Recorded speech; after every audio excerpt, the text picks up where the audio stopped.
Everybody, welcome back. It is rivalry weekend, the biggest weekend of the year for a whole lot of people, especially us. We got the oldest rivalry in the South, I think, is what that one is called with Georgia and Georgia Tech. Is that the or gridiron? What was it? What did they used to call it? Good old fashioned hate. Good old fashioned hate. There you go. I knew I was going to mess it up. But then we got the Iron Bowl. We got Texas A&M. We got.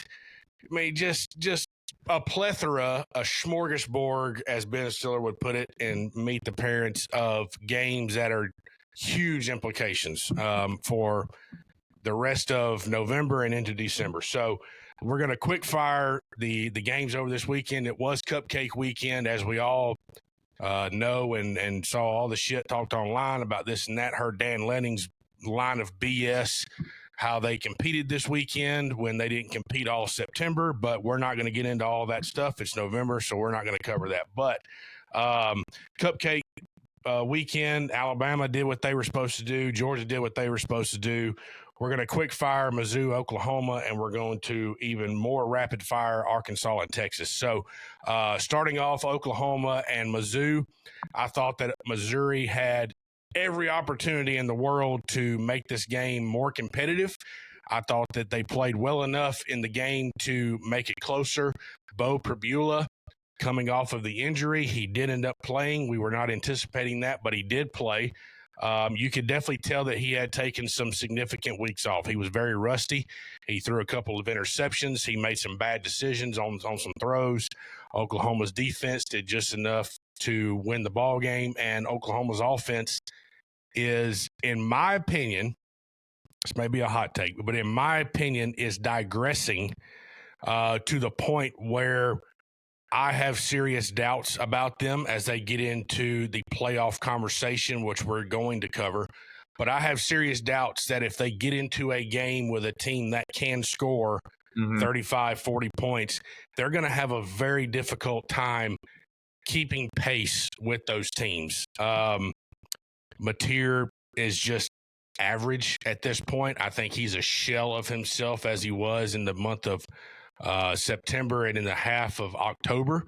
And the run game from Oklahoma has disappeared. I don't know who they have on their edge. They haven't been making a whole lot of plays out there, but the defense continues to keep Oklahoma in games. And that is the only reason that they are where they are as we sit today. And Missouri is, they're a scrappy team. They're going to come out and beat you if you do not play your absolute best or if you force mistakes, and that's what Oklahoma did. So, in my opinion, Missouri gave away some chances, didn't capitalize on the chances that they did have, and that's what separates good teams from average teams, is coming down to it in the clutch and making plays, and they didn't make the plays. Yeah, I'm going to go a different direction with this. I mean, I'm not that worried about Oklahoma after just that game. I'm not going to solely judge them on, only putting up 17 points against, like you said, a scrappy Missouri team, which they could have easily slept walk in that game, coming off an emotional win the week before. Trap game, you could call it. Maybe Missouri catches them when they're not really paying attention. And the first half really was close and competitive. Certainly what I thought it was going to be, because Missouri is no slouch. They're going to give you their best, but it's tough when your quarterback is coming off of an injury. You don't know really how healthy he is. Certainly probably not 100%, but credit them. They made it a game. I'm not concerned though that Oklahoma's offense is trending in the wrong direction. And here's why I say that. I think that they do enough to win, and they match the style of the team that they're going up against. Like, they didn't need to put up 30 or 40 points to beat Missouri this past week. That's fair. Yeah, that's fair. 4 weeks ago, when they played Tennessee on the road, they showed the entire country that they were more than capable of putting up 30, almost 40 points. So, or maybe they put up 40. I can't remember what the final score was in that game, but they scored a lot of points. So they did that on the road, which was impressive. I think that Oklahoma is just fine. I still don't think that they are, and this is something that we'll get to later on. I still don't think that they are a national championship team just because they are a little wishy-washy on offense. Again, that probably, I don't want to, that probably feels like it negates everything that I just said, but I think that rather than, proving week in, week out that they can consistently, drive down the field and punch in touchdowns in drives hasn't really been there. So that's why, and like I said, we'll get to that more, but I'm not that concerned with Oklahoma. I think that's fair, though, because you can have a good team that is more than capable of winning 10 games, 9 games, and their offense does just enough or play to the level of their competition, as you were talking about, which I do agree with. They do seem to rise to a different level depending on who they're playing and the style that they're playing. But that is a difference between a national championship team and a team that is a playoff team. Yeah. And there is a gigantic difference, as we're going to talk about, in 1 to 12 spots. Right. Yeah, a national championship team goes out and scores as many points as it's capable of scoring, no matter who they're playing, no matter when they're playing, and no matter where they're playing. They go out and they score 40. They do what they're going to do, and they just put their foot on the pedal, and it doesn't matter. Or you have really, really good teams that, as you say, play to the level of their competition. So, which I think that Oklahoma falls into that category of good team but not elite team. As far as full overall well-rounded balanced team. So, and I think that really, what you just said highlights kind of my point, and I think that you articulated that really well, which is that Oklahoma is a good team. They are a really good team. They are probably not an elite team at this point because of so many different things, right? Mateer not really being who he was at the beginning of the season, their offense kind of losing their identity. Defensively is what is the most elite about them, as we've talked about with a Venables, coach team. That is going to be their bread and butter. But, there'll be a tough draw in the playoffs for anybody that has to play them should they make it into the playoffs. But winning a national championship, I don't see it for Oklahoma. No, and I agree with that. The draw that they're going to have, well, I'll tell you what, timeout. We're not going to talk about that just yet. We will jump into that very shortly. But so moving on to an old SWC Southwestern Conference matchup, which was Texas and Arkansas. Arkansas, man, was putting up a hell of a fight in the first half, dude. They were making the plays. They were hitting big shots down the field. And the stat that was given during the game is that Arkansas is rated number 1 in the country in big plays, which is 25 yards or more. Didn't know that, but that is the best 3-win team in the country by far. They put up a severe struggle in the first half. They could not sustain it. I think that the speed of Texas really took over. I think that Arch Manning he's very much progressing in the eyes of the people that are looking for him to be what he was supposed to be, what he was supposed to be. He looked comfortable in the pocket in the second half. He was hitting throws. Receivers were hanging on to the football. They were able to establish a semblance of a running game, and which helps him out tremendously.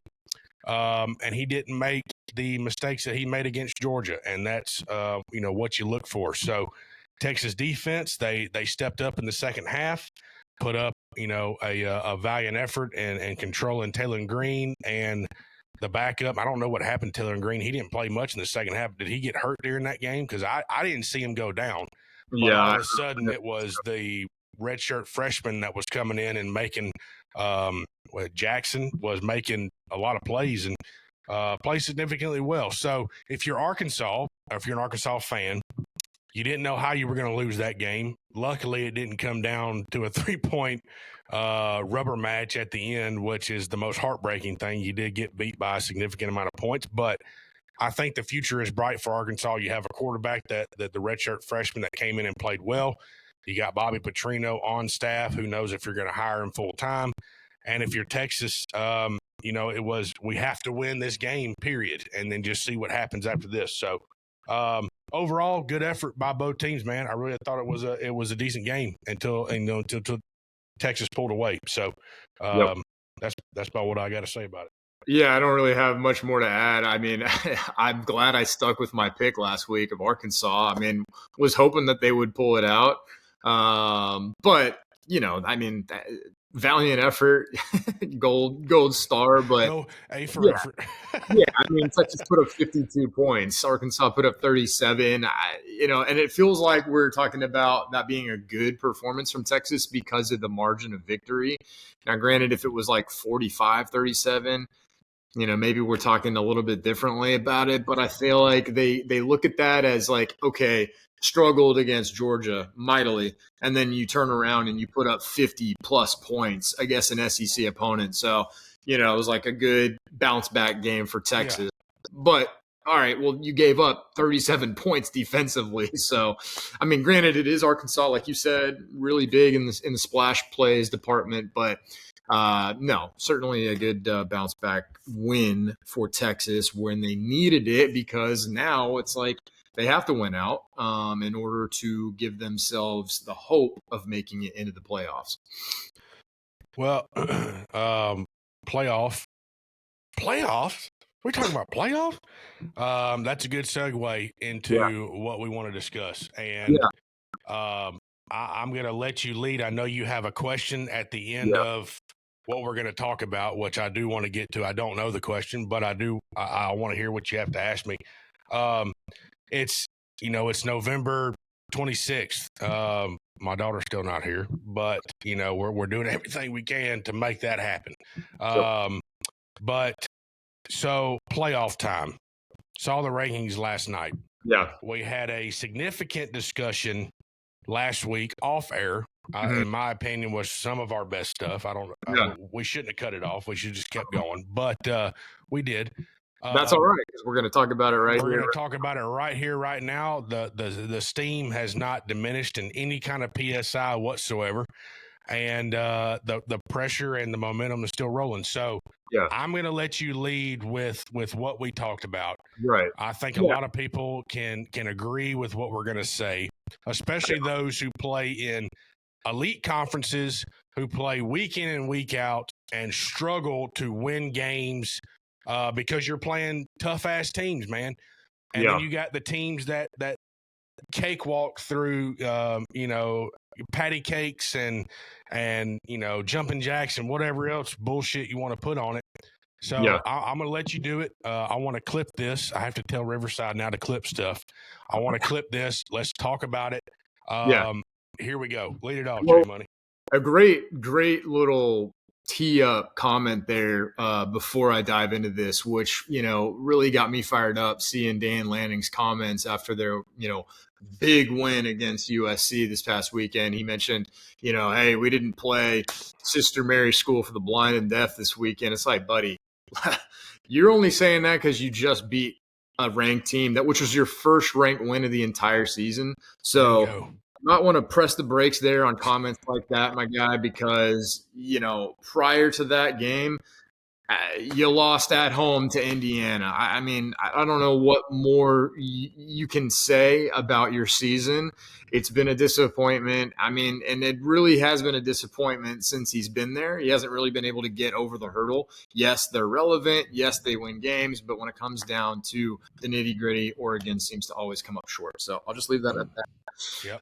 But anyways, Montana State has a whole lot to say about who you play, by the way, during your season. Dan Lanning. Yeah, exactly. While we were competing in Athens, they were playing Montana State in Eugene. Right. Sorry. No, I just had to bring that up. Like, guy wants to get all high and mighty at times, and I'm not saying I dislike Dan Lanning, but it's just like, come on, bro. You can't say that.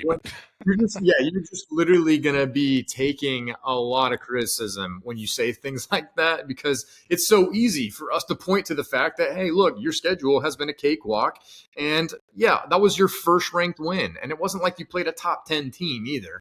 And the non-conference game thing is irrelevant after this year, because now we're going to that model. So that statement is negated come August the 31st. So I don't know what else they want to say. We're going to have to play we're going to have to pay to play somebody along the way because there's not enough teams to fill the schedule. I keep interrupting you. I'm sorry. Keep going. No, you're good. My You're good. You're good. Yeah, no. So basically, what I wanted to talk about is, the state of the top 10 and the playoffs now that we are quickly approaching December.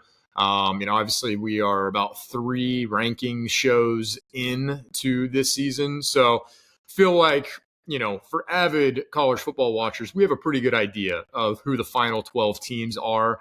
Yes, last year there were some surprises in the last couple of spots, but I think all in all, we pretty much have a really good idea of what the final 12 teams are going to look like. Granted, like you said, there's a lot of implications, going into this weekend. But anyways, what I really want to do here, because this season has been really weird, in the sense that I feel it's so top heavy, to where once you get really past the top 10, there's been times where you could make a case for the top 12, 13 teams, maybe earlier in the season, but certainly now.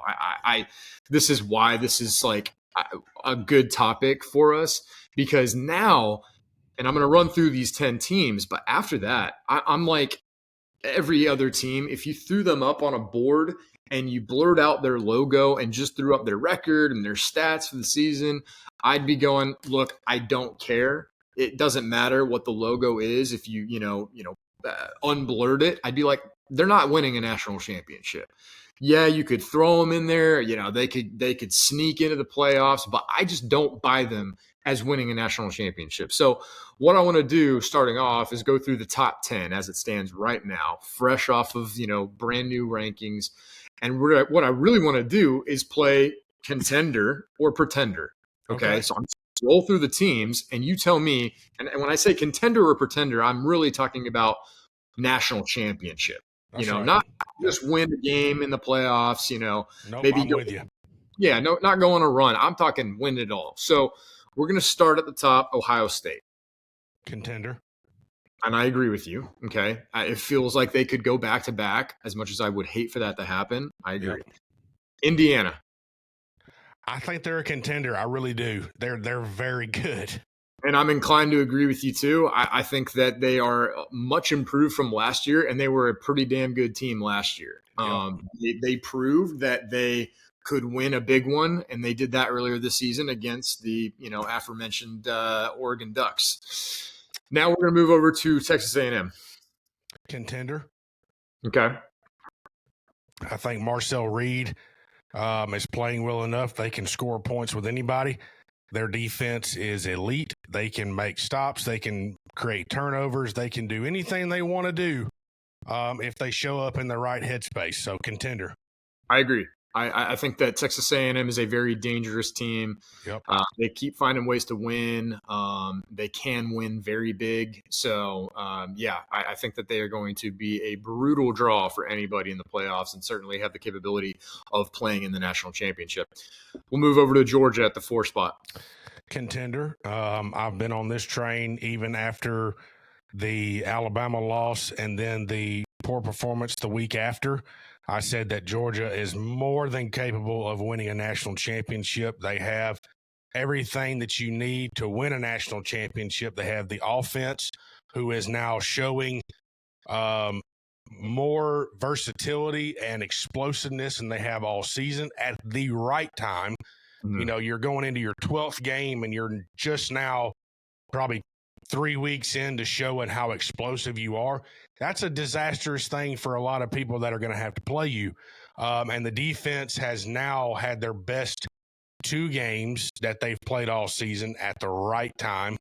If anybody's ever watched the O.J. Simpson FX show with Cuba Gooding Jr. and all those guys, when the guy that played Johnny Carpenter was like, hey, look, if they want to think he's guilty right now, that's fine. As long as they say he's not guilty at the end, I don't care. And that is true. People thought that Georgia was guilty of being susceptible. They're vulnerable. They don't have what it takes. They're this and that and the other.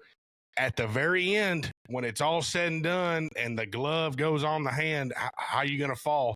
And right now, Georgia is passing the test, man. So contender. Long story short. I will give you a clap on that. I had no idea what you were going with O.J. Simpson and the famous trial, but Yeah, no, like, it's a great no, line. I agree. I think we're peaking at the right time, as we've talked about over the last couple of weeks. Yep. In our stride. So yeah, I certainly think that we are a contender. So right now, we've just gone through the first four.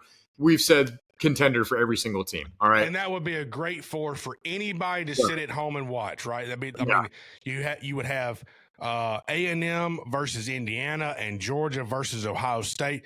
There's not one person that legitimately watches football that would not be satisfied nor entertained by what they would see on that Saturday and then into Monday or whatever. Yeah. So, no, I agree. Continue. Yeah, so now we'll move into Oregon. And I'll start off with this one. I'm going to say pretender just because of their schedule, and they've been up and down all season. I just don't think that they have what it takes to win a national championship.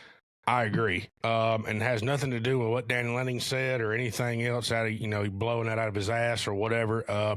I don't think they're good enough. They don't have the offensive capability to score with people like A&M and Ohio State and Georgia and Indiana. They don't have the capability. They don't have the defensive capability to keep people out like A&M and Georgia and Ohio State and Indiana. So that's the end all be all for me. If you can't outscore nor defend those four teams, you're done. Out. See ya.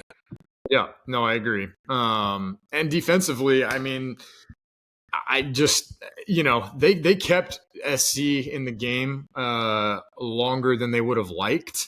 And, credit to them offensively. They put up a lot of points, but, they let SC hang around in that game, which is a credit to the Trojans. But I don't buy them as a serious contender. I agree. Come late December, early January. I agree. So that's our first pretender. We'll move on to Ole Miss.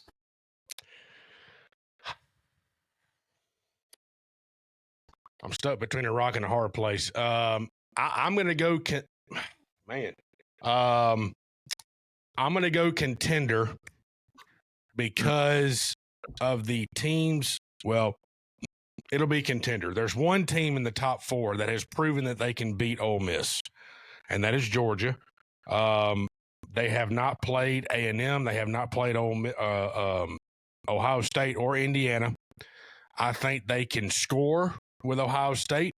I think they can score with Indiana. Can their defense slow down Ohio State? I don't know. They can slow down Indiana, though. So I will go contender in the most borderline fashion that I can think of. I mean, that is a contender on the fringe of pretender, honestly. It really is. And this will be the first one that we disagree on because I'm going pretender on Ole Miss because of their defense. Yeah, I like what they do offensively. I think that they would pose a threat to any team that they play. But if you can't stop the other team's offense, you're probably not going to be in a good situation come late fourth quarter. So that's why I feel like Ole Miss is, great season, certainly impressive, 10 wins. But I think should they make the playoffs, which in all likelihood they will, I think that they'll be able to win probably their first round matchup. But after that, it becomes tough sledding for them. So, I think that they'll probably get a favorable draw, whoever they get in their first round. But after that, they're going to have to play a really good team, a really good offense, probably. And so I just don't have enough confidence in them to be able to stop, a high-powered offense. So that's why I say for Ole Miss. Yeah, no, and like I say, I'm borderline contender, so that I don't disagree with anything you just said. Yeah, and then we'll move on to Texas Tech just to keep it rolling here. That's a pretender, man. I just, the money's there, that they're getting the roster that they need to compete and win the Big 12 outright. But as far as this year, as we sit, they are a pretender. They do not have what it takes to make it all the way. I think if they ran up against somebody like Georgia or Ohio State or even Indiana or even A&M, really the top four, I think that's a buzzsaw for them. I don't think they even come close to competing in the game. I think either one of those four teams is a 17-point win margin. That's just the favorite. The spread in the game would not be that much, but that would be the win margin from either one of those four teams. Yep.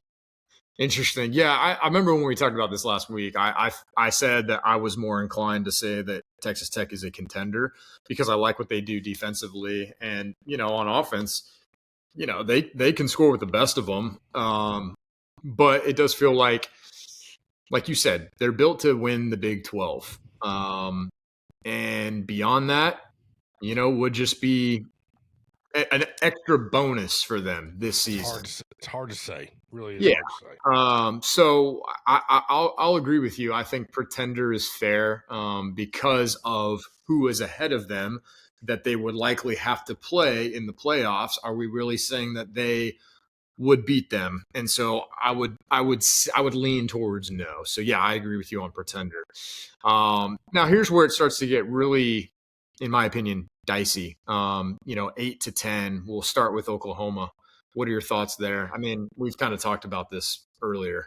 Yeah, and I think they're a pretender. I mean, we kind of, halfway foreshadowed this in the first, 20 minutes of the show or whatever. But I think they're a pretender. I don't think they can score enough to hang in with the top four, which they have not had to play.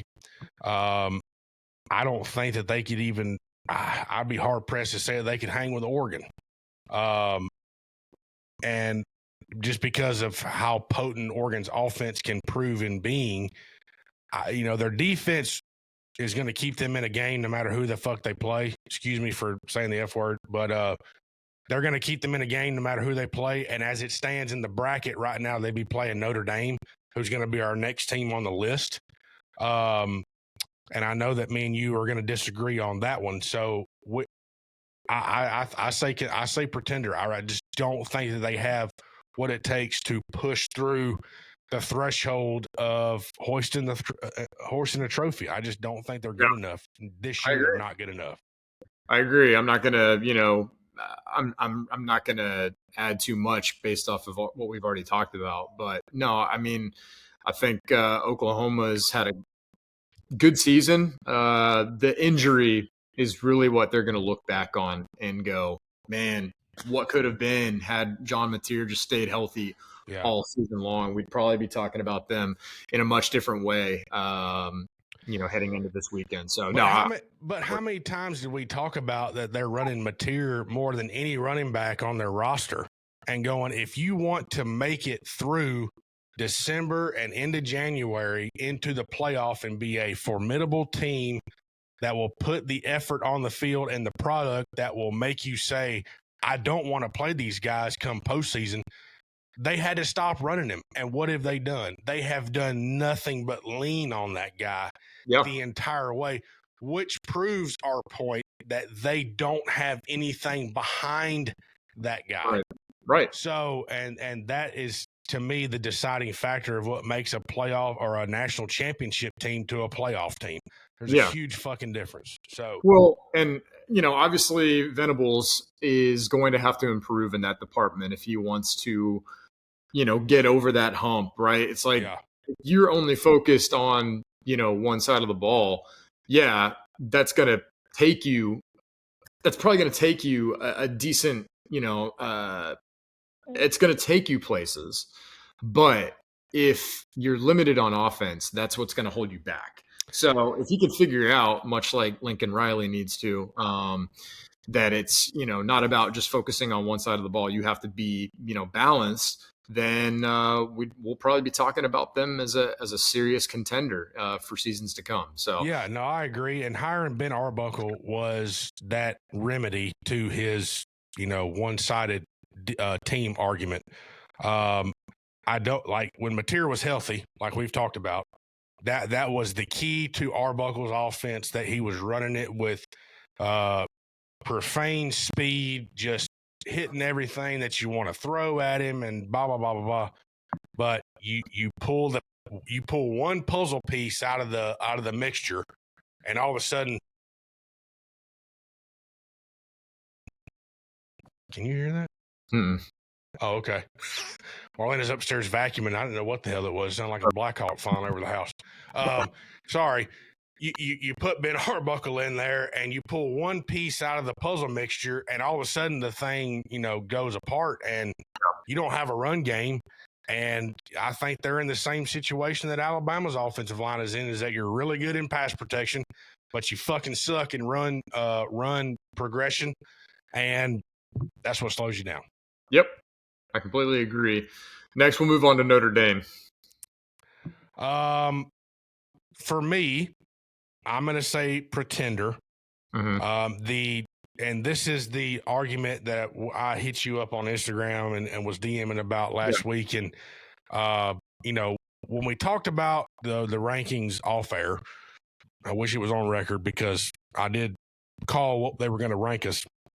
I said we're going to fall to 10. Mm-hmm. We did fall to 10 behind Notre Dame. Now, Notre Dame is a team that lives and breathes and functions off the brand when it comes to this time of year because their resume sucks. They don't play effing anybody. They played their first two best teams at the beginning of the year, Miami and Texas A&M, one of them at home, one of them on the road. They lost both. Now, the argument from the committee is that Notre Dame's losses are better than anybody else's across the country. Okay. Well, let's pause and let's say, okay, so you're choosing between Alabama and Notre Dame between the 9 and the 10 spot, obviously. Alabama has 4 straight ranked wins in a row, 3 of them on the road. They won 5 games in a row. Only 4 of them are ranked. We won 3 on the road. With our 2 losses, while granted the first one is a fucking killer, we lost to the worst team in the ACC by bar none. And then we lost to Oklahoma in a 1-score, 2-point game at home, give or take, however you want to mark it, however we lost the game, missed field goal, blah, blah, blah, whatever. It doesn't matter. There is no way that you're valuing losses over wins when the video that I sent y'all, the guy was like, just 3 weeks ago, we were talking about how amazing this was, that Alabama has won 5 straight games, 4 of them ranked, 3 of them on the road. Nobody's ever done this, blah, blah, blah. And then all of a sudden we go, hey, they just lost to Oklahoma. Fuck everything else they've done. So now we're going to put the spot on one game in week 1, August 31st, and we're sitting here November 26th, and that is the deciding factor. Why even play anymore? I mean, why even go out and keep competing and playing if this is the one thing that we're going to look at? So theoretically, in the eyes of the guy that did 6'7" last night in front of Reese Davis on live television, which was the fucking dumbest thing I've ever seen in my life, he is valuing week 1 over another 10 weeks of work. That is ridiculous. I don't know what he's got against Alabama. And Alabama back in the day, the brand biased, all that stuff was around. I understand it. But there is nobody in this country that lives off of their brand more than Notre Dame. No one. And when you start doing teams going, well, their losses could give 2 shits who they lost to. Who did they beat? Who have they beaten? But our hardest 2 teams, we've beaten. Notre Dame's hardest 2 teams, they lost to. That should be the end of the conversation right there. Then and done. We're not even talking about the 9th spot at this point. They are a fucking pretender. They don't have what it takes to go in and beat A&M again. They don't have what it takes to beat Georgia. They damn sure don't have what it takes to beat Ohio State or Indiana.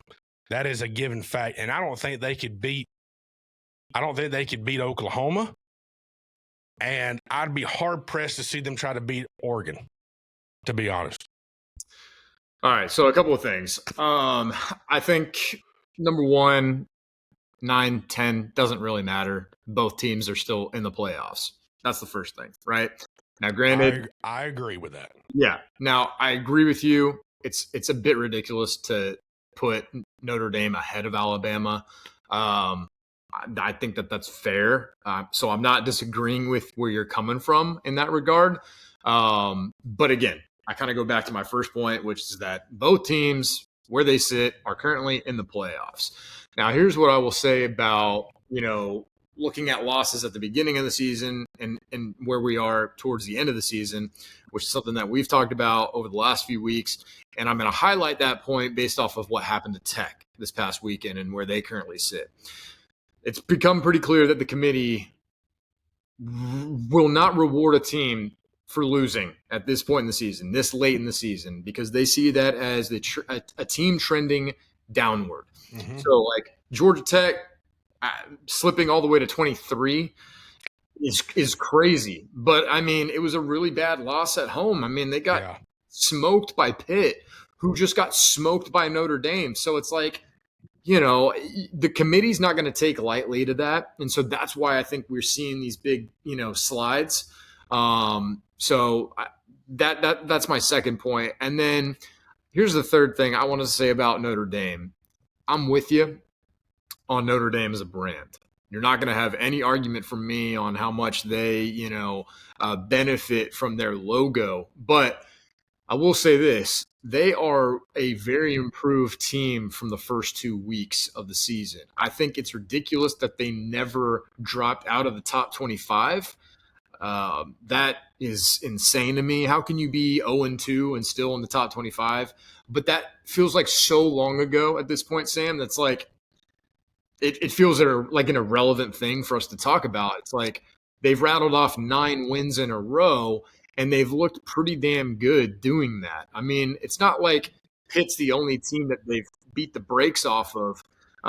They played a really good, Navy team a couple weeks before that, and they curb stomped them. So, I mean, I'm not saying that Navy's a world beater or like, the equivalent to a Texas Tech or name any of the teams that are ahead of them, but their schedule is what it is.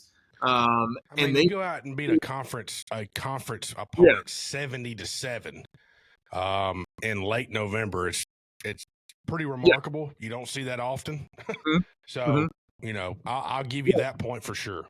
Right. And I mean, look, I think that Jeremiah Love has proven that he's the best running back in the country right now. CJ Carr has come a long way from the first 2 games of the season. He was never a bad quarterback, but he's just gotten a lot better than what we saw week 1, week 2. Yeah. So it feels like they've figured out who they are.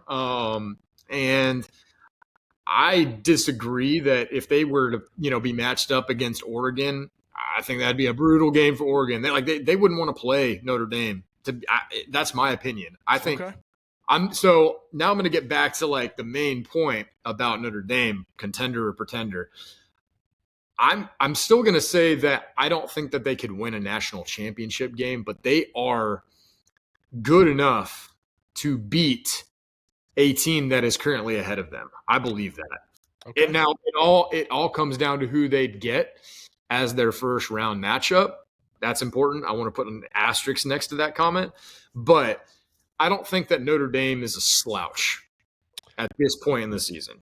No, and I agree with that. And don't get it twisted about what I'm, saying as far as what I think Notre Dame is, losses to wins, whatever BS. They're still a good team. They still have a shitload of talent on that team. They have elite talent. They have talent that they could start anywhere in the country. But it's how tested is their metal, so to speak, and the metal that has been tested failed. So that's where I'm coming from in it is, and while that was in week 1 and 2, and I bitch about holding a week 1 loss against somebody or another, but the week 1 loss that I'm holding against them is against Miami, who is a playoff team as we sit today, and a real team that could beat the brakes off of people. So if they played up to their level, I'm not going to add anything more to it because I think if I did, I'd be rambling. But that's what I think. So, are you going contender on Notre Dame, or what are you doing? You know what? For the sake of it, I'm going to say that they are a contender. Okay. Yeah, I'll say that they're a contender. And one more thing I wanted to add on Notre Dame, just because I went ahead and pulled up their schedule. Look, they absolutely smacked Arkansas in the face 2 weeks after the Texas A&M game. They did. Yep, and that's what got They Sam also, Pittman fired. they also smacked Purdue the week before that. 56 points they put up on Purdue. Now, I'm not saying Purdue is, yeah, you understand my point, but like they also have taken care of business against every team that they've had to play since those first two losses, which is really why I'm talking about them the way I am. Like, beating NC State, beating a ranked USC team, uh, beat, like I said, Navy, which is exactly who they played before Pitt. I mean, 49-10, and that's a good Navy team. Not sure why they weren't ranked at that point, but whatever. So Notre Dame, when presented with a massive obstacle, which was 0-2, now it's like you got to basically win out in order to put yourself in a position to be considered in the playoffs. Check, check, check, check. They're doing it. Yeah. So. No, I agree with that. That's not egregious to say it, whatsoever. Yeah. No, I agree with you. So you're going contender. I'll say contender. Yeah. Okay. All right. And then we move to our final team in the top 10, which is Alabama. I led off with Georgia. I'll let you lead with Alabama. What you think they are? Yeah, I'll say contender because I don't think that.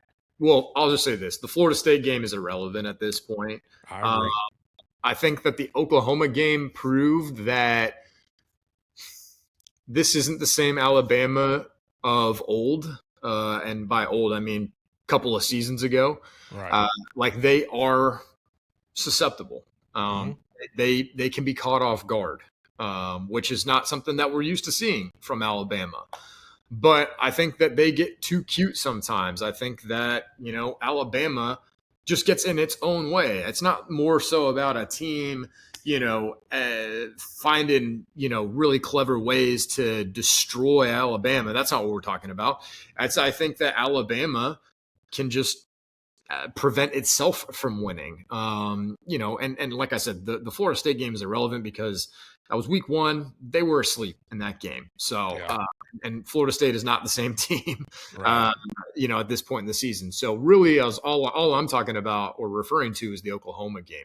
Yeah. So I think that Alabama, just by DNA, they'll bounce back and they'll be fine. However, I would be cautious when looking at Alabama the remainder of the season because of we just don't know what team is gonna show up. Like, are they gonna is Ty Simpson gonna go out there and dominate like he did against Georgia, or is he gonna struggle and make some bad decisions, hang on to the ball too long, and then then they're looking at a loss. So, but I still think that Alabama is more than capable of turning things around, and they're really dangerous after a loss. Yeah, I'm going to go contender, not just because it's my team, but I agree with what you say in that the team that played Florida State, I think if the team we had now lined up against the team that played Florida State, we'd beat them by 3 touchdowns, going away. It wouldn't even be close. The defense it did not start elite. It has become elite. We have played very good on the defensive line. The run game is still, stopping the run is still, give or take, however you want to do it. The back end has progressed tremendously, and I'm happy about the defensive side of the football. The offensive side, if Alabama cannot run the football, they will not go further than losing to Texas A&M in the SEC championship game. And then we're out of it. We're done. We don't have any leg to stand on at that point because we just played the third best team that was on our schedule, and we lost to 2 of them, right? And the first one we beat at the beginning of the season when they were not in their stride. Right. So it's who's to say that we were even as good as we were when we played Georgia. Right. That's actually that's a really fair point. I'm surprised that you brought that up, but honestly, I think that that's a really, really fair point. Well, and we, like you say, it's who shows up, right? Right. Are we Kalen DeBoer slapping the goalpost, coming out to take your soul, Tennessee, Alabama, or Yeah. are we the Alabama that shows up and he slaps the goalpost, but there's nothing behind him to back that energy up? Yeah. Where we make mistakes, we miss field goals, we fumble the football, we fucking we throw interceptions, and we miss tackles, and we get penalties. And is that the Alabama team that shows up? Now, I have every confidence in a team that is in the mindset that Kalen DeBoer brings after off weeks or losses or whatever, that the fiber of this team is where I want it to be. I truly feel that way. The fiber of the team is they're winners. They want to come out and beat the shit out of you. They want to dominate you. They want to play with high intensity, violence, energy, the whole 9 yards. It all comes down to execution. And we did not execute against Oklahoma. We executed against everybody else up until that point. But it's, can you do it for 2 more weeks? Yeah. And I know that this is a segue into the question that that you want to bring up about the SEC championship game and the same, the playoff topic that we're talking about in brands and wins and losses. Yeah. That's why this conversation is so much fun to talk about. Like, this is why we wanted to bring it up this week. I think one more thing about Alabama before I talk about, the rest of the top 25, which is going to be a really fast point. Then we'll move on to the SEC championship. But with Alabama, it feels like, and I don't want to get hyperbolic here. I don't want to, exaggerate things. And I certainly don't want to hit a panic button on Alabama, because that's not what I'm doing. But it does feel like we are in a new age with this team, which, I don't think is a surprise, right? It's like you're moving on from the greatest coach in college football to now it's going to be different. But it's like, I think the point that I'm trying to make about Alabama when we're having this conversation is I won't be surprised if they take care of business and they win like an Alabama team that we're accustomed to seeing in their first, matchup in the playoffs, right? Like, I don't think anybody in the country would be surprised by that. Mm-hmm. But if they lose a close one, then people are going to go, I'm not shocked, because we've kind of seen Alabama stumble at times in recent history, like these past couple of seasons. So that's where we're at. It's like we expect them to win, and we won't be surprised if they go out and look dominant. But then if they do lose, and I'm not saying that would happen, we would kind of be like, well, I'm not shocked by that either. Yeah, it's a little bit of a surreal spot to be in as a program. My entire life, for the most part, I did grow up wearing the A with 2 years of Shula. We were terrible. We're on probation, the whole 9 yards. Everybody makes fun of you when you play Alabama. It's just, hey, whatever. But 3 or 7, 7/8 of my life was Saban. And my dad could speak for the same thing, that more than half of his life was the Bear. And then when the Bear left, you had to fill the spot with whoever you could get that we thought was the best, and you got laughed at. You got this and that and the other. It's a learning curve of a fan base, and the fans that are here now, like myself, we've grown up with nothing but winning, zero else but winning. So it takes a lot of getting used to, but the surreal part as a program is you literally toe the line, and it's a frog's hair line. That's how thick it is, of being the Alabama that we all thought we could be, or being the Alabama of, is the dynasty crumbling before our eyes, as we speak. Which way are we going? And there is no other program in the country that has that situation with the fan base or the media outlook or anything else. There's nobody else that has that image in the media or the fan base, which is a great luxury, by the way. I'm talking to you. I'm talking to everybody, is that you are either one or the other. Georgia's elite. They lose a game, but we know that Kirby's going to bring them up, and there's no other conversation past that. Or you're fucking terrible, and you just got to find the one guy that can pick you back up into where you're at. Right. But we are in that middle ground of you're either going to be elite or you're going to be terrible, and you don't know which way they're going to go. And it just comes down to one game or one play. I mean, one play has the whole narrative of what your program looks like, and it's insane. It really is. Yep. So, and I mean, I know we've spent an awful lot of time talking about this, not focused on specific games, but I think the main point that I really wanted to talk about was, we've obviously gone through all of the top 10 teams. The big point that I really wanted to make, and this isn't earth-shattering, it's not an earth-shattering idea, but I mean, after Alabama, when you go through 11, starting with BYU all the way down to currently Arizona at 25, none of those teams are winning a national championship. So it's like zero. You're really just, if you look at the top 10, I'm confident in saying one of those teams is going to be hoisting the trophy at the end of the season. There's not going to be some team that comes out of nowhere at this point, because I don't buy any of the teams after Alabama. And we didn't even say contender for every single one of those teams that are currently in the top 10. So it just feels like it's really top heavy and feels lopsided this season. Yeah.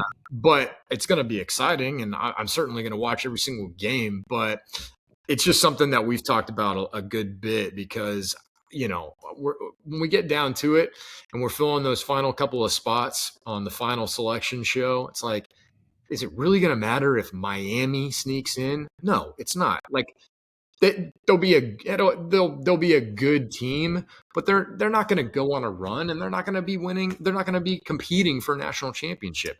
Are we really thinking that BYU, currently 11, is going to go on a run and win a natty? No. And I mean, after Miami, it just gets even worse. We're talking about Utah, Vanderbilt, Michigan. Come on. None of those teams is winning a national championship. I'm sorry. Well, and I would feel better about Miami getting in there than anybody else the rest of the way down the list, because Miami has the physicality and the pieces and the talent to compete legitimately in a game with the number one team in the country.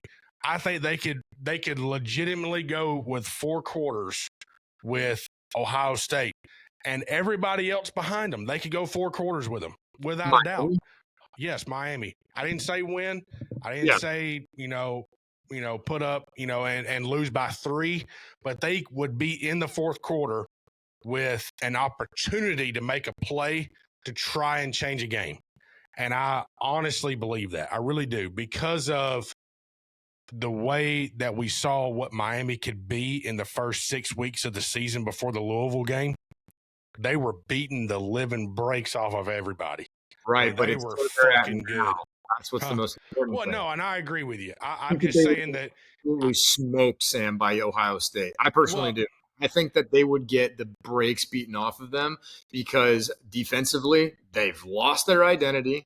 Number one, like, outside of Reuben Bain Jr., who's going to be in the first round, whatever, they're not the same team as they like that you're talking about, which I agree with you. They look like world beaters prior to that Louisville game, but it's like ever since then, it's like, what happened? Was that the arrow that went through your Achilles that just changed you, and you're now like this completely different team where Carson Beck is throwing interception after interception? He's been Carson Beck was a fucking wolf in sheep's clothing the first 6 weeks of the year, because I know for a fact, maybe you and Dave were not one of those people, but I know for a fact there were Georgia people going, I want that guy back on my team. Where was this Carson Beck when he was here? Like, what is going on? This dude is like lighting it up. He's about to be back in the first round in his draft stock. And then Carson Beck of, what we know of Carson Beck takes over.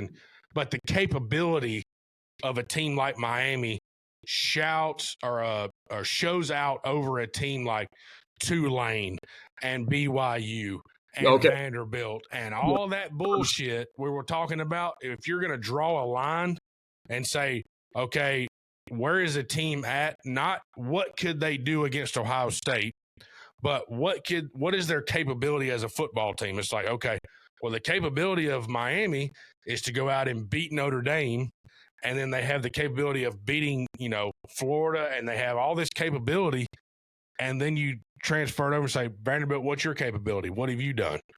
Well, we beat Kentucky by a pretty good margin, and we beat exactly right. Yeah. Tulane, what have you done? Oh, I beat Memphis by 10 points, or I beat South Florida by a touchdown. Dude, get out of here. You're done. And John Summerall would be sitting here with a third microphone going, guys, I don't even know why y'all are putting me in this conversation. We're not good enough to be in this top 12. He's going to get the benefit of the system that we're in. But he's right. He knows that if he shows up and plays the number 5 team, so who would that be? Oregon? He's going to get his fucking teeth kicked in. Yeah. And he knows that. And I'm okay with the coach knowing, like, hey, we didn't deserve to be here. This system sucks, but we're going to play in it, and we're going to try to do what we can do. But overall, put somebody else in there. I mean, there's so many better teams than us, and I agree. Yeah.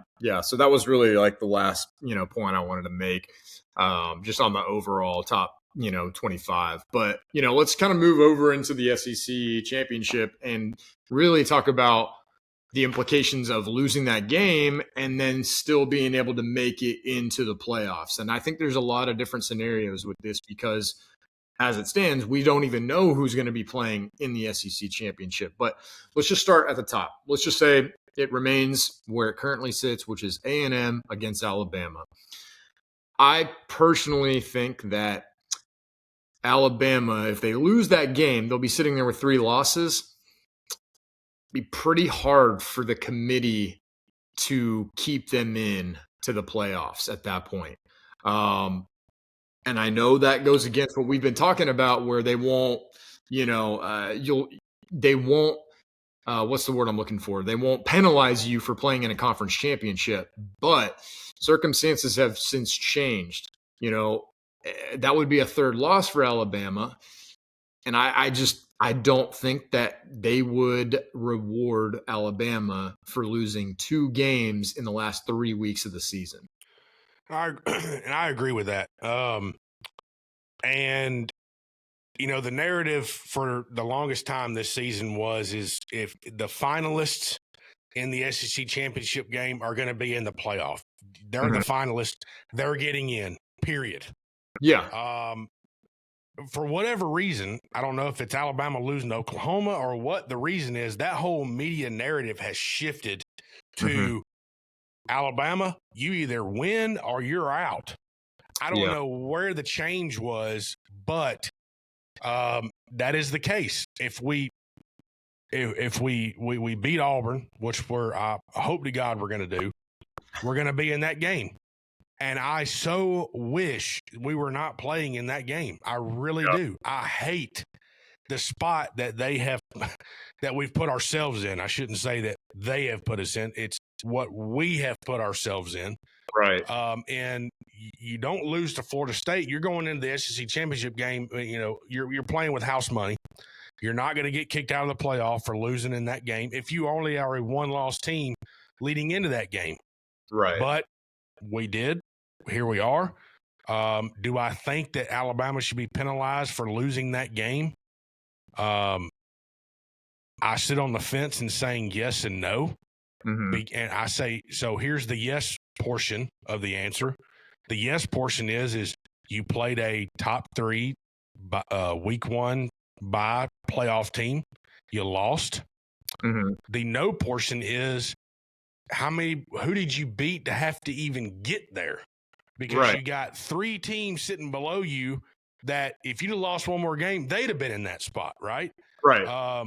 So it's a double-edged sword with the sharpest blade because it's a really tough thing. But at the end of the day, the committee has already spoken on how they feel about Alabama, and that's putting them behind Notre Dame based off of losses. And that's the end-all, be-all argument for me. So, do you go out and, spend your wad on beating A&M and just getting in the playoff? Or, I don't know, dude. It's a really shitty situation to be in if you're Alabama, because if A&M loses, they're still in. Period. There's Right. no ifs, ands, or buts about it.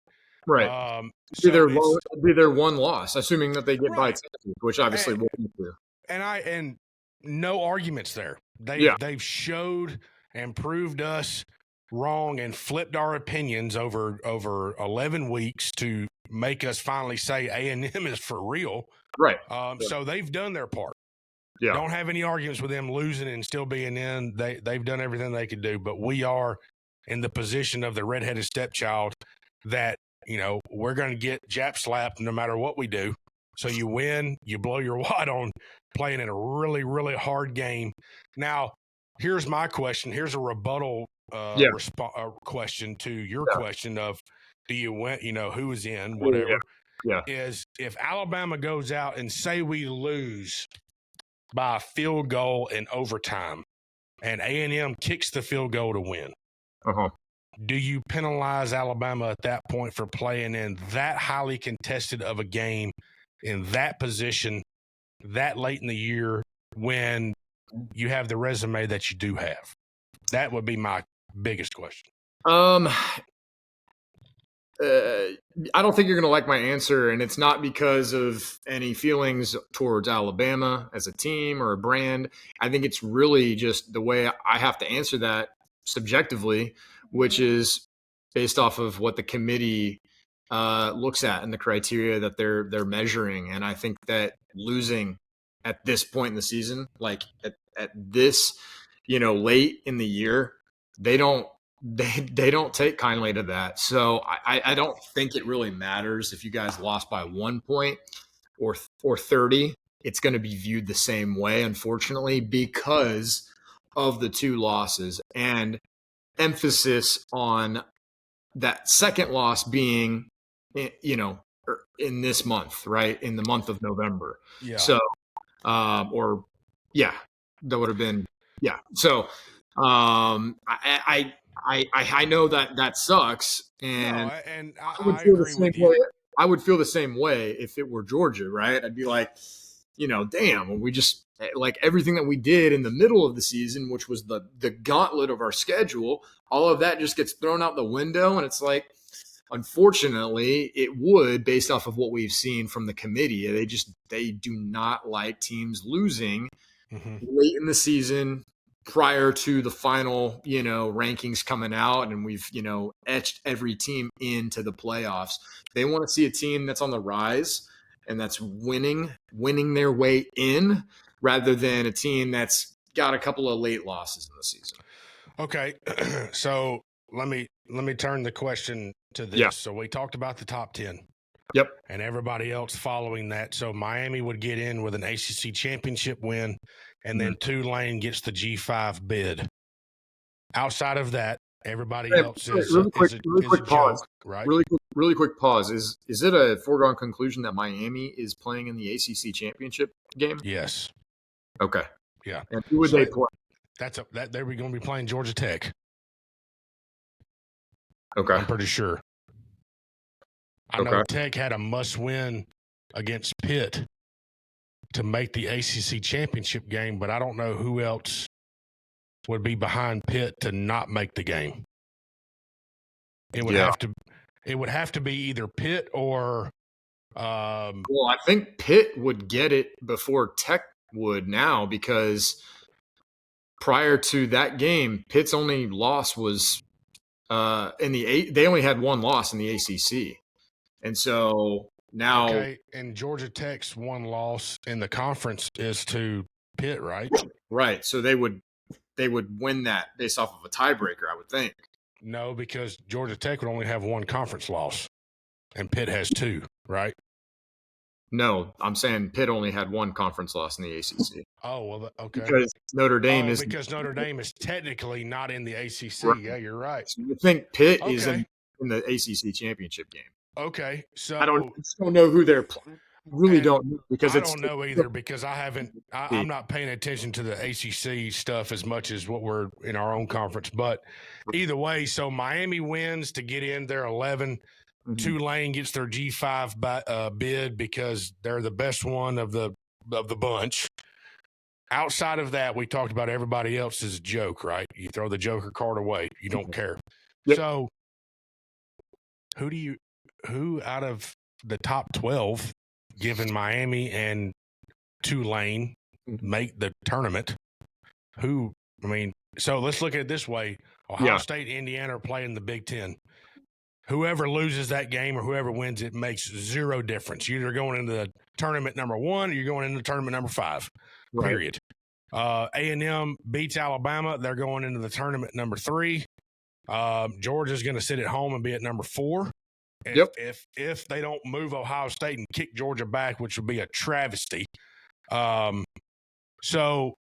And then you got Oregon that's not playing. You got Oklahoma's not playing.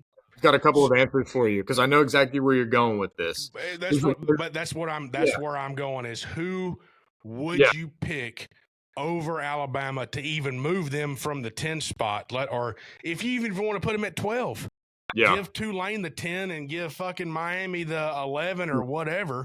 Who do you think is going to beat Alabama at that point besides who they're going to play? So in this scenario, we're saying that BYU makes it into the playoffs, correct? And we're just talking about who's going to get the 10 seed or basically. Well, not necessarily the 10 seed, but at that point, or who replaces Alabama in the playoffs? Okay. Yeah. That's your question? That's what we're talking about. And is that your question? Yeah. So as you bring in these teams, that you're going to say, let's put them side by side with Alabama and say, regardless if you lose to A&M or not, could you beat them in a one-on-one play-in situation? That's a different conversation. But I'll answer the first part. But it falls into what we're talking about, right? Well, yeah, but it's easy to say that so-and-so would beat so-and-so in a game that's hypothetical because it doesn't happen. That's true, but every one of these rankings are hypothetical. All of them are hypothetical. But to answer your question, here's a couple of different things that could happen. Say Texas beats A&M this weekend or on Friday, right? They've already talked about that's good enough, Texas. You will reward you. I don't agree with that because they've got 3 losses, but they've already talked about them sneaking in should they take care of business and beat A&M. Okay, so that's one hypothetical. But I've got a better one for you. A team that only has 2 losses that's even ahead of Texas right now, and that's Michigan. Okay, who has the opportunity to do something unimaginable? It seems if they beat Ohio State and we lose next, we're out. They're so in. Exactly. They're so in. Yeah. Exactly. And that's why I'm glad you brought that up because I would agree with that. I mean, you just beat the fucking number 1 team in the country. So those are like the 2 ones that I just automatically that we've talked like that. I'll give you one of those 2 as legitimate. Texas has no business being in there. I agree with you. The 3 teams that they've played that's what's circulating in the media is I agree with does Texas get in if they beat A&M and they, they're still talking about them they're being alive. I don't see it like that would be the first 3-loss team to get in, right? I'm pretty sure that would be the first 3 loss. It definitely would for sure. So I don't personally agree with that, but it seems like the committee, because of the brand and the logo, if they beat A&M, they might backdoor their way in. Yeah, no, I mean, if you're looking at Texas over Michigan, did they play this year? Didn't they play earlier this year, or was that last year? They played Oklahoma and lost. Okay. Maybe that was last year that Texas played Michigan. I know that they were on the field at the same time with one another in the regular season, probably last year. But, yeah, I mean, I would give the nod to Michigan. If you go out and beat Ohio State, however you decide to do it, right? That's a team that I've heard all season from the guys that I listen to the most that is an unbeatable team, which I disagree with. But, you still did it. And Alabama loses their stuff. So, yeah, no, I agree with you. I think Michigan slides in and gets that spot. I mean, and it would be nobody's fault but our own, right? I mean, it's they go, it's simple, just win. Oh, it's real simple. Right. We're gonna segue this into rivalry week and be real simple on just winning. Yeah. And that is for everybody. That's who we're talking about Texas. We're talking about Ole Miss, and we're talking about Alabama. And We're Georgia. also and Georgia, and we're also going to talk about Vanderbilt and Tennessee, Yep. and Vanderbilt sitting right there at 14. They're just waiting in the wings, just like Pavia's mama waiting for a stepdaddy. So, dancing on guardrails and shit. But so say all that to say the playoff conversation is it's muddy at best. Right? Yeah. Would you agree with that? It's cloudy at best. Very interesting. Yeah. So let's dive in. So you got Ole Miss noon in the Egg Bowl. Ole Miss is a 7.5-point favorite in the game. Ole Miss or Mississippi State, as we've talked about, dangerous team. Show up and beat them. If you don't, they'll beat you. Ole Miss, who knows how they handle with the Lane Kiffin shit going on, because who knows what to believe. I see that he's taking the job. I see that then LSU had to up their offer. Josh Pate comes out on Twitter and says, I know what happens with Lane Kiffin, where he'll be in 2026. And wow, what the hell does that mean?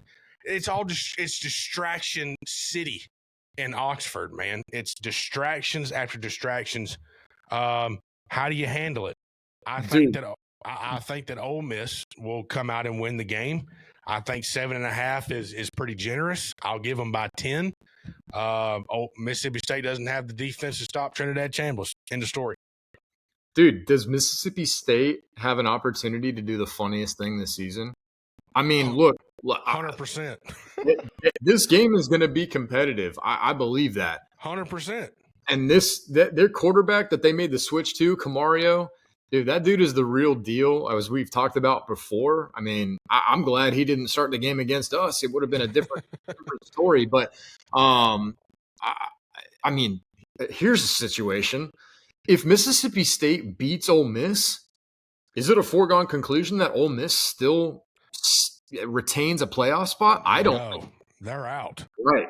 So that becomes really interesting. You've got a situation where they wouldn't be competing in the SEC championship game, and you got two conference losses. And as we've talked about, when losing late against an unranked team, that wouldn't be good. So this is a must-win for Ole Miss. They can't look ahead to the playoffs. This all of their attention has to be on Mississippi State this weekend. One game. They know that, but it's like all these different, distractions. Where's Lane? What's his story? Where's he going to go? Is he staying? Whatever. Those aren't things that you want right now. So if I'm Ole Miss, I'm sweating. Right, the game hasn't even started yet. I would not want to be their fan base right now because it's a scary spot to be in. But I think Ole Miss certainly is a more talented football team. I expect them to win.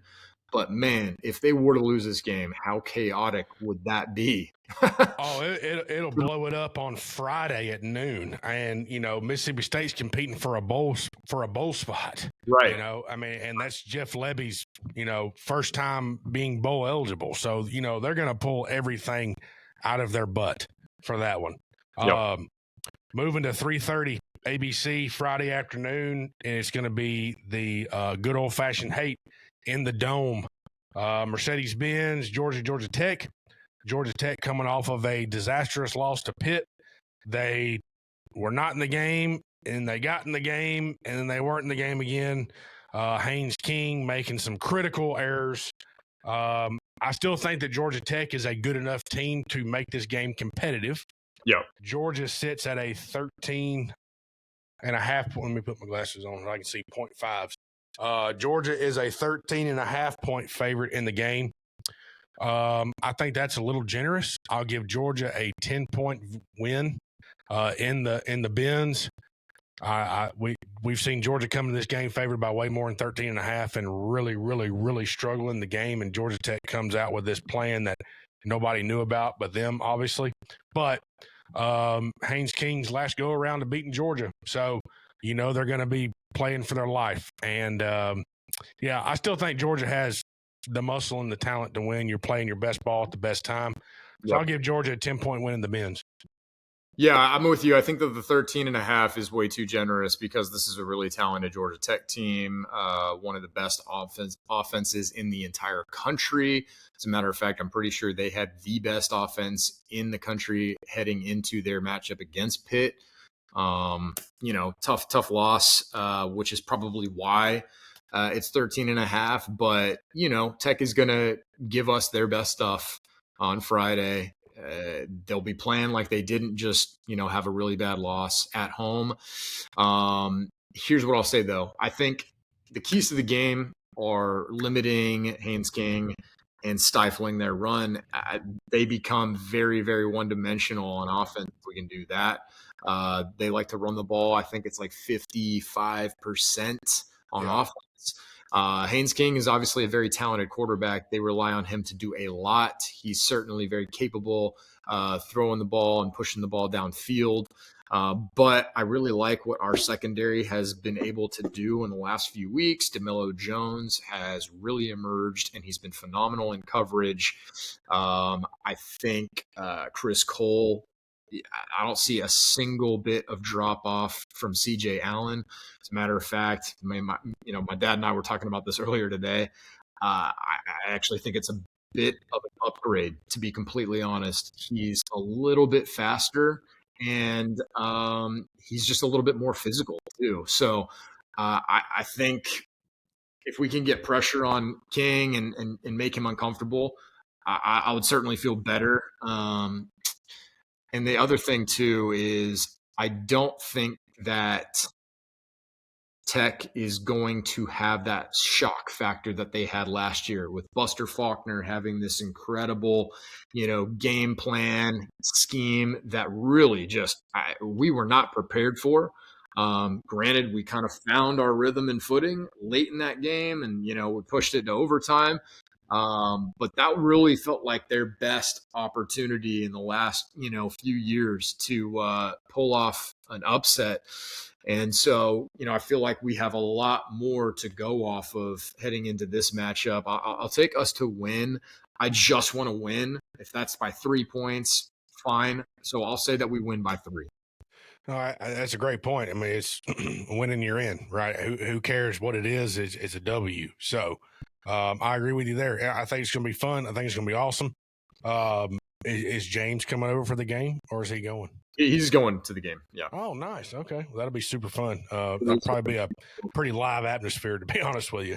Yep. All right, so nightcapper on Friday afternoon or Friday evening, will be 2.5-point favorite A&M in Austin against Texas, who is fighting for their playoff life at 3 losses.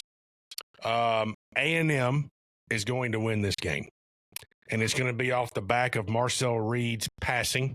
It's going to be off the back of A&M's ability to pressure Arch Manning into making dumb decisions like he has the first half of the season. I see a regression from Arch coming in this game because of the pass rush that A&M is able to get.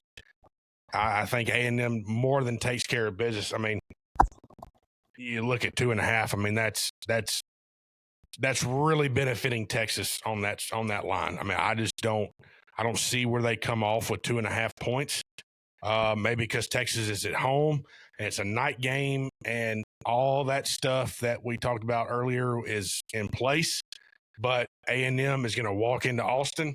They're going to take care of business. They're going to do what they're going to do. They're going to run the football. They're going to get Texas to the fourth quarter, and they're going to blow it open. I'll take A&M by 10 points going away. Yeah, man, this is a tough one because apparently Texas owns A&M in this, series, in this rivalry. It's a home game for them. A&M or Texas has really, I don't know, they've found more confidence in Arch Manning. They've found more rhythm on offense. It's hard for me to say that A&M is going to lose this game. I just don't see it. I mean, even with them being on the road, they've been uncomfortable, and I think that South Carolina game was potentially the best thing that could have happened to A&M because they've faced adversity and they've figured out a way to find a way to win. So even if Texas were to punch them in the mouth early in the first half, it feels like A&M's not going to get uncomfortable, and they'll trust Marcel Reed to make the plays that he needs to. So I'll take A&M to win, but I do think it'll be a close game. So I'll take them to win by 7. Okay. I'm gonna throw a curveball at you. We didn't talk about going over this game, but it just caught my eye. The Palmetto Bowl, South Carolina, Clemson. If Beamer is to find a way to win in Columbia, South Carolina against Clemson, does Dabo Swinney get fired from Clemson? We're not going to talk about the game. If Carolina wins, say they win, the game's only a 3.5 point South Carolina favorite. What happens to Dabo? He gone? Arkansas. Ooh, okay. He met with them, what was it, a week and a half ago? And that's for real? Because I did see that, but I don't know what to trust anymore with all this bullshit. Allegedly, the meeting went much longer than anticipated. So that becomes really interesting. I think the loser of this game gets fired. Okay, that's fair. If South Carolina loses to an awful Clemson team, he gone. Yep. If Clemson loses this game, Dabo's future at Clemson is very uncertain. Yeah, 2 years in a row losing to South Carolina is unacceptable to those people. So, all right, back to our regularly scheduled programming. Vanderbilt and Tennessee. Vanderbilt, a team that we just brought up in the 14th spot of the 12-team playoff. They're sitting there in the wings waiting for somebody's shoe to drop. If you're Tennessee, where do you go? You're a 3.5 point favorite in the game. It's in Knoxville, as far as I know. It is. Okay, that's what I thought. Just wanted to make sure. So it's in Knoxville, and you just probably played one of your better games of the season. And Vanderbilt, they beat the crap out of Tennessee, but everybody's done that. Or, excuse me, they beat the crap out of Kentucky, but everybody's been able to do that. Mm-hmm. So I see Tennessee not only covering the spread, I see they obliterating the spread. Yep. And I'll take Tennessee by 2 touchdowns in Knoxville.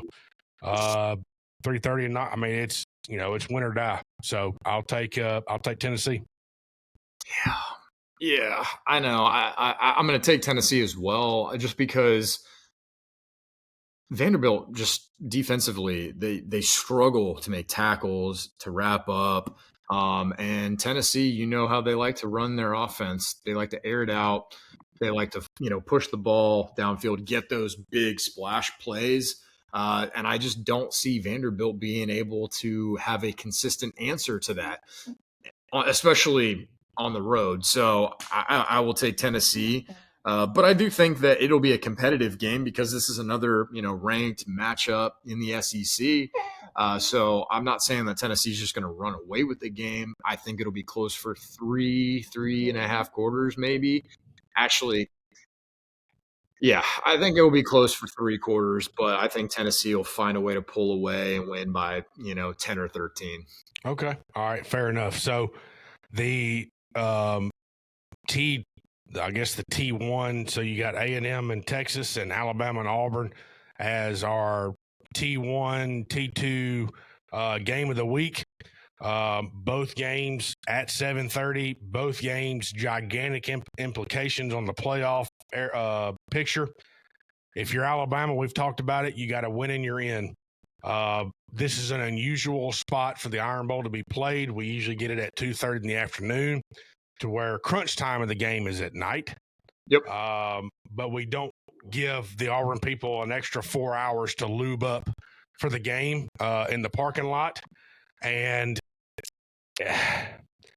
it scares the shit out of my dad. I know that much. The last 3 games in Jordan-Hare, Alabama had to win by a field goal.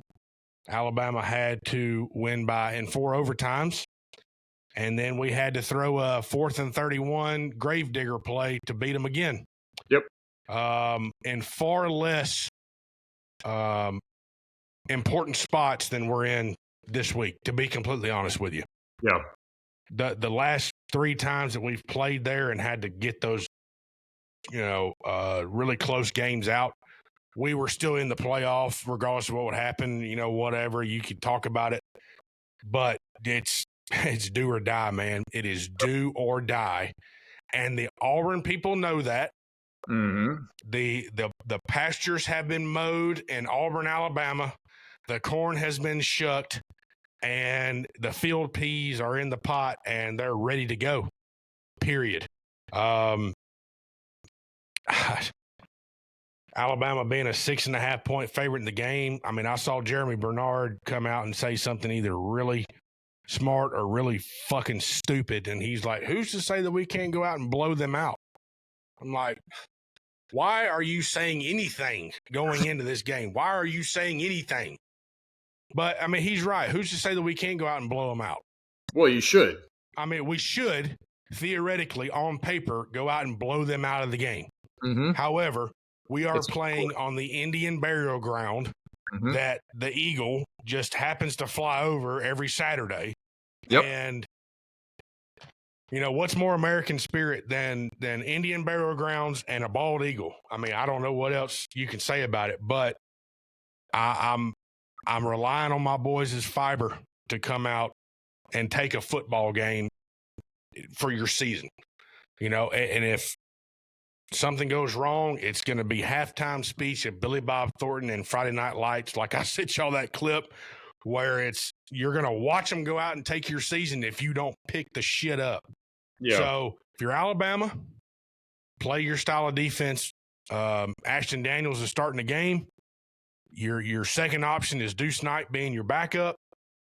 Both of them are very inexperienced when it comes to elite competition. Use that as a crutch that you can confuse those two kids. That's what they are, as kids. If you're Alabama's offense, establish a semblance of a run game. Get them to back off of the pass rush. Do not let them bring 6 every play, because DJ Durkin is going to be bringing everything that he's got and a bag of chips to affect Ty Simpson, because that's what Oklahoma did. And if you are Ty Simpson, find your reads. If it's not there in the first 3 progressions, get out of the pocket, get 2 yards on your feet. Who cares? Don't take a sack. Don't fumble the ball.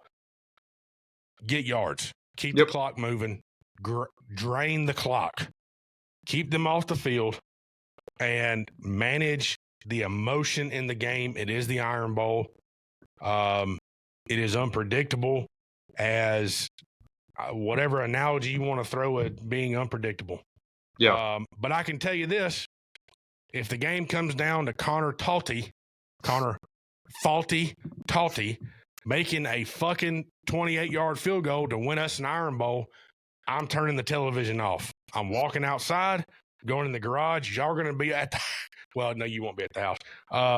That's next weekend. But I'm walking outside, man. I can't sit there and watch it. It's incredible. But this is the state of the world we live in. So I'll take Alabama. I'll take them by a touchdown. They'll cover the 6.5. I'll take them by 7. And we move on to go see what we can do against A&M. That's all. I mean, I'm saying that as desperately as I can say. 2 points. 2 points. That's my prediction. Alabama wins by 2 points. Look, I think that, again, on paper, Alabama should absolutely destroy this Auburn team, but it's a rivalry game in Jordan-Hare at night. So it's going to be a gauntlet. Here's the thing. Auburn has nothing to play for. All they care about is just beating Alabama and exactly the season. So they're playing with house money.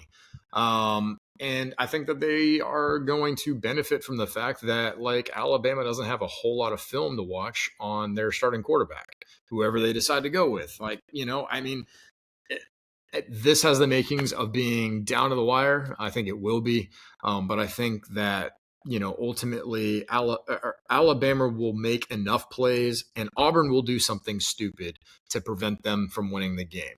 And I say 2 points because I feel like there's going to be a situation in the game where Auburn scores or whatever. They may take the lead and they get greedy and they decide to go for 2 points. They don't get it.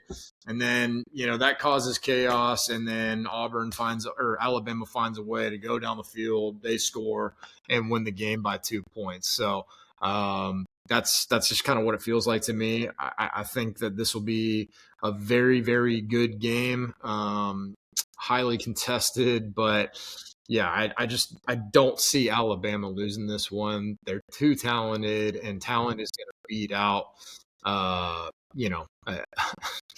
What is their record? 4 and whatever, 5 and 6. So they have a chance to make a bowl game if they win this game.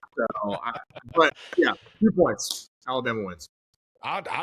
Dude, if it was possible, I'll take a fucking half-point win. I don't care. Exactly. As long as 10-2 goes up on my record, I'm good. And Parker Kelly and Liam McCloskey, if Alabama loses, I'm telling you right now, you might as well sign and get notarized the death warrant if I get a fucking text message from either one of you two. Y'all went there, you're alumni, I get it, but don't fucking text me if we lose that game, because I'm already going to be hurting enough. I'm going to tell you right now, I'm going to be devastated. I'll be crushed. You think I was sad when we lost against Oklahoma? Oh, my God. The only thing that will make that day better is me welcoming a child into the world. That will be the only thing that can make it better. And that's a pretty significant statement. I'm just telling you right now. Yep. So, anyways, people, it is time to get serious. Wipe the smile off your faces. Get your fucking piss hot, because it is rivalry week. Anything can happen on any given day, especially this coming up weekend. And we're very excited to watch it. We got 2 straight days of elite football going on with all kind of consequences to losses. And hope y'all enjoyed the conversation. We'll see what happens next week with the show. I don't know if we'll be on, but if we are, we'll be talking about the SEC championship game and rivalry weekend results. So, as always, we appreciate you watching. Follow us on the socials. We got it all up there. YouTube, the whole 9 yards. And I gotta tell it to the Auburn people, man. Roll Tide. Go Dogs. Appreciate y'all.